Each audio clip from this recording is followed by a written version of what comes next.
Hello everyone, welcome to अध्ययन अध्यापन। तो बात करेंगे यहाँ पर बिहार शिक्षक भर्ती 2024 के लेटेस्ट अपडेट को। बीपीएससी टीआरई 3.0 का लेटेस्ट अपडेट क्या है, साथ ही यहाँ पर टीआरई 2 और टीआरई 1 दोनों ही रद्द हो सकता है, ये क्यों होगा इस बारे में भी जानेंगे। और कौन से ऐसे शिक्षक हैं जो पदमुक्त हो सकते हैं। इसके अलावा बिहार स्टेट एग्जाम डेट और रिजल्ट डेट घोषित है, इस बारे में भी जानेंगे कि एग्जाम डेट कौन सा डेट है और साथ ही रिजल्ट कब तक घोषित किया जाएगा। तो ये सारी अपडेट आप लोगों को इस वीडियो के माध्यम से दिया जा रहा है। तो चलिए देखते हैं कि अपडेट क्या है।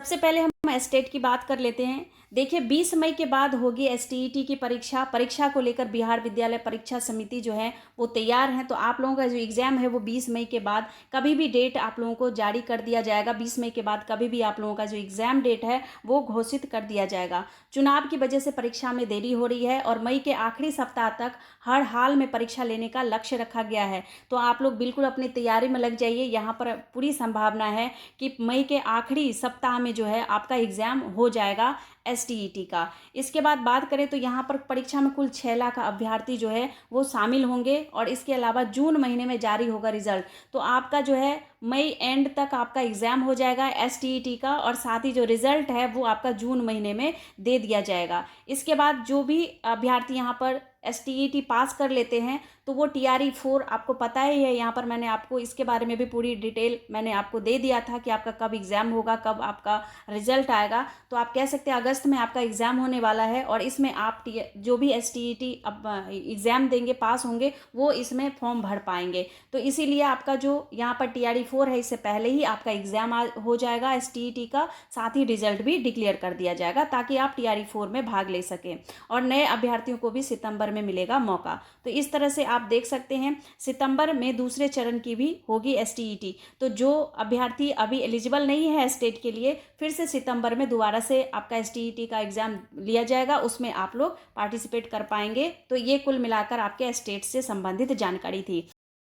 हाल ही में देख सकते हैं आप लोग कि बंगाल में 24,000 शिक्षकों की नियुक्ति जो है वो रद्द कर दी गई है कलकत्ता हाईकोर्ट के द्वारा। और कुछ इस प्रकार की ही जानकारी आपको बीपीएससी टीआरई के बारे में भी सुनने को मिल सकता है, क्योंकि देख सकते हैं आप लोग ये यहाँ पर 2016 में भर्ती हुई थी शिक्षकों की बंगाल में, और वहाँ पर गलत तरीके से शिक्षकों की भर्ती कर दी गई थी। क्या था पूरा मामला वो थोड़ा सा हम लोग देख लेते हैं। यहाँ पर आप देख सकते हैं साजिशकर्ताओं और सरकार में बैठे लोगों में गहरा संबंध।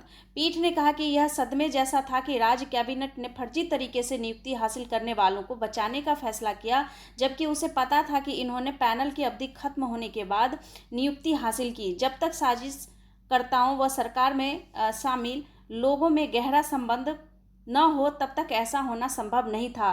तो ये कुल मिलाकर इन्होंने सरकार पर बिल्कुल ये एक तरह से कह सकते हैं आरोप लगाया है कि ये कुछ ना कुछ सरकार की ही मिलीभगत थी, जिस वजह से ऐसा कुछ देखने को मिला।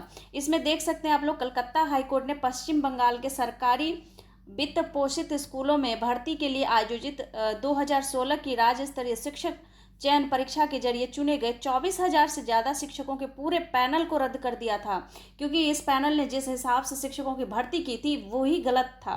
इसमें अनियमितता का पालन किया गया था और इसीलिए अनियमितता के आरोप साबित होने पर सोमवार को हाईकोर्ट ने यह फैसला सुनाया कि जस्टिस देवांशु बसाक व जस्टिस सब्बार रशीदी की खंडपीठ ने पश्चिम बंगाल स्कूल सर्विस कमीशन को नियुक्ति की प्रक्रिया लोकसभा चुनाव के नतीजे घोषित होने के 15 दिन में फिर से शुरू करने का आदेश दिया है। और साथ ही सीबीआई को जांच करके कहा गया है कि 3 महीने के अंदर अंदर रिपोर्ट दें कि किस प्रकार से इसमें अनियमितता का पालन किया गया था। साथ ही एसएससी व सीएम ममता बनर्जी ने फैसले को सुप्रीम कोर्ट में चुनौती दी थी और देने की बात कही। इसके बाद कोर्ट ने निर्देश दिया जिन लोगों की नियुक्ति पैनल की अवधि खत्म होने के बाद हुई, वह जिन्होंने खाली ओएमआर सीट जमा की, मतलब कोई पेपर नहीं दिया, खाली ओएमआर सीट भरने के बाद उन शिक्षकों का वहाँ पर चयन हो सकता है। उनको हम शिक्षक तो कह नहीं सकते क्योंकि शिक्षकों वाला काम उन्होंने किया नहीं। इसके साथ ही उन्होंने कहा कि यहाँ पर उन शिक्षकों को जो कि फर्जी शिक्षक थे उनको यहाँ पर 12% सालाना ब्याज के साथ 4 सप्ताह के अंदर अंदर उनको पूरा पेमेंट लौटाना होगा जो उन्होंने 2016 से अब तक ली है। 2016 की परीक्षा के दौरान 23 लाख अभ्यर्थी शामिल हुए थे और इनमें से कुछ ने चयन पैनल तैयार करने में अनियमितता का आरोप लगाकर इसे हाईकोर्ट में चुनौती दी थी और याचिकाकर्ताओं में एक से एक वकील फिरदौस शमीम ने कहा कि इस परीक्षा के जरिए 24,640 पदों की जो रिक्ति के मुकाबले 25,753 नियुक्ति पत्र जारी की गई थी। मतलब कितनी रिक्ति थी? 24,640 की कितनी? तो 25,753। और कई अभ्यर्थियों को पैनल की अवधि के बाद समाप्त होने के बाद अतिरिक्त पद सृजित कर नियुक्त किया गया, जबकि कई ऐसे अभ्यर्थी भी नियुक्त हुए जिन्होंने खाली OMR सीट जमा की थी। गलत तरीके से नियुक्त शिक्षकों के हाथों में बच्चों को सौंपना जनहित के खिलाफ है। अब देखिए, सही बात है, जो शिक्षक नहीं है तो शिक्षक नहीं है, ऐसे फर्जी शिक्षक क्या बच्चों को शिक्षा देंगे, क्या देश क्या भविष्य का निर्माण करवाएंगे? तो इन शिक्षकों के खिलाफ तो कार्रवाई होनी ही चाहिए। साथ ही देखिए, आपका बिहार में जो BPSC TRE 3 जो रद्द हुआ है, उसमें जो जितने भी सबूत मिल रहे हैं उस आधार पर TRE 1 और TRE 2 दोनों को रद्द करने के काफ़ी सबूत हैं। यहाँ पर आप समझ सकते हैं कि आपको लगभग लगातार आप लोग इस न्यूज़ से संबंधित अपडेट होंगे ही, क्योंकि यहाँ पर TRE 2 में जो शिक्षक नियुक्त किए गए हैं BPSC के द्वारा, वहाँ पर जब उनके कागजातों का सत्यापन किया गया, कागजात देखे गए, उनके सर्टिफिकेट देखे गए, तो सब के सब सर्टिफिकेट यहाँ पर फर्जी देखने को मिला। आखिर उन शिक्षकों की नियुक्ति कैसे हुई? और इसके अलावा देखिए, आप लोगों का जो यहाँ पर TRE 2 था, उसमें आपका जो सप्लीमेंट्री रिजल्ट था वो भी इन्होंने क्या किया? रोक दिया। क्यों रोका? पहले जो आपके पूर्व अध्यक्ष है ये अतुल प्रसाद जी, उन्होंने सबसे पहले क्या किया, यहाँ पर ट्वीट करके बता रहे हैं कि अभी हमने TRE 1 का जो सप्लीमेंट्री रिजल्ट है वो दिया है, अब TRE 2 पे काम चल रहा है, ये भी रिजल्ट दिया जाएगा। फिर उसके बाद क्या करते हैं, उसको कैंसिल कर देते हैं और कहते हैं कि TRE 2 का जो सप्लीमेंट्री रिजल्ट है उसे TRE 3 में सप्लीमेंट्री एग्जाम के तौर पर देखना है। ये मैंने भी आपको बताया था पूर्व के वीडियो में। और यहाँ पर देखिए, जो आपका मार्च में पेपर हुआ उसमें जो क्वेश्चन पूछे गए थे वो PCS लेवल के क्वेश्चन पूछे गए थे, यानी PCS प्रीलिम्स के क्वेश्चन के अकॉर्डिंग प्रश्न पत्र तैयार किया गया था। और यहाँ पर देखिए कितनी बड़ी घटना घटी कि यहाँ पर ये भी FIR भी दर्ज किया गया अतुल प्रसाद जी के खिलाफ कि यहाँ पर इन्होंने रुपये लिए। और ऐसे जो अभ्यर्थी है जिन्होंने रुपया दे करके शिक्षक पद हासिल किया है उस पर भी तो कार्रवाई होनी चाहिए। ऐसे लोग भी तो हैं, वो गलत तरीके से शिक्षक बन रहे हैं। ऐसे में हमारे देश का भविष्य क्या होगा? साथ ही जो यहाँ पर ईमानदार शिक्षक हैं उनका क्या होगा? वो तो दिन रात लगे हुए हैं मेहनत करने में, यहाँ पर शिक्षक पढ़ाने में लगे हुए हैं और यहाँ पर कुछ और ही हो रहा है। तो ये कुछ इस प्रकार की घटनाएं घट रही है। और बिल्कुल ये जितने भी सबूत अभी TRE 3 में मिल रहे हैं, मैं एक बार आप लोगों को TRE 3 के बारे में भी थोड़ा सा अपडेट दे देती हूँ। देख सकते हैं, उज्जैन से पटना लाए गए गिरफ्तार आरोपी आज कोर्ट में होगी पेशी।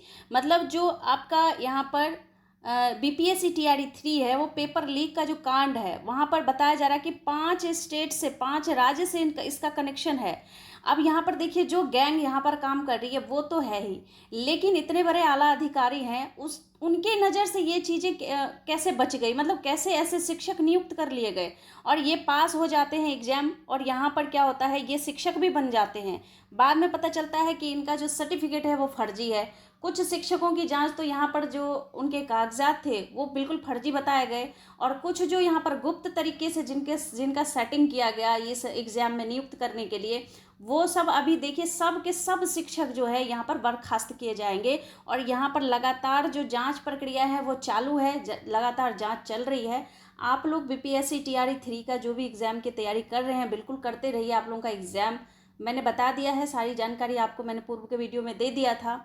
आप लोग तैयारी कीजिए, लेकिन ये अगर चाहें तो TRE 1 और TRE 2 रद्द करने के लिए इनके पास पर्याप्त सबूत उपलब्ध है। इस आधार पर वो पूर्व के पेपर को भी रद्द कर सकते हैं। यहाँ पर आप देख सकते हैं जो BPSC में बहाल 20 पदाधिकारी है, 67वें BPSC एग्जाम में जो बहाल किए गए 20 पदाधिकारी, ऐसे सभी पदाधिकारियों से पूछताछ की जा रही है और इन सभी को EOU ने नोटिस भी भेजा है। तो इन सभी से पूछताछ होगी। और साथ ही इसके अलावा अगर बंगाल की तरह हमारे राज्य में भी कुछ ऐसा ही सुनने को मिल जाए और इसी तरह का फैसला आ जाए तो यहाँ पर BPSC TRE 1 TRE 2 भी यहाँ पर रद्द किया जाएगा। और जिन्होंने भी ऐसा कुछ किया है और जिन्होंने भी गलत तरीके से यहाँ पर अपने लिए नियुक्ति ली है उनके खिलाफ तो कार्रवाई होगी ही होगी। साथ ही इसमें जितने भी बड़े पदाधिकारी हैं उनको भी बर्खास्त किया जाएगा। तो कुछ इस तरह की जो यहाँ पर खबरें हैं वो निकल कर आ रही है। आपको पता ही है कि यहाँ पर नया जो एग्ज़ाम कैलेंडर है टीआरई 3 का वो जारी किया गया है, जिसकी सूचना मैंने आपको दे दी थी। 10 से 12 जून के बीच आप लोगों का एग्ज़ाम होना है तीसरे चरण का। और तो आप लोग अपनी तैयारी में लगे रहिए और यहाँ पर बिल्कुल एग्ज़ाम दीजिए। बाकी इन सब का फैसला क्या आता है उसके लिए तो हमें इंतज़ार ही करना पड़ेगा। तो यहाँ पर अगर कोई और अपडेट मिलता है आपके बीपीएससी टीआरई से संबंधित या फिर एसटीईटी से संबंधित तो बिल्कुल आपको अपडेट दिया जाएगा। तो आप लोग चैनल पर बने रहें। मिलती हूँ अगले अपडेट में, तब तक आप लोग अपना ख्याल रखिए। Thank you and thanks for watching.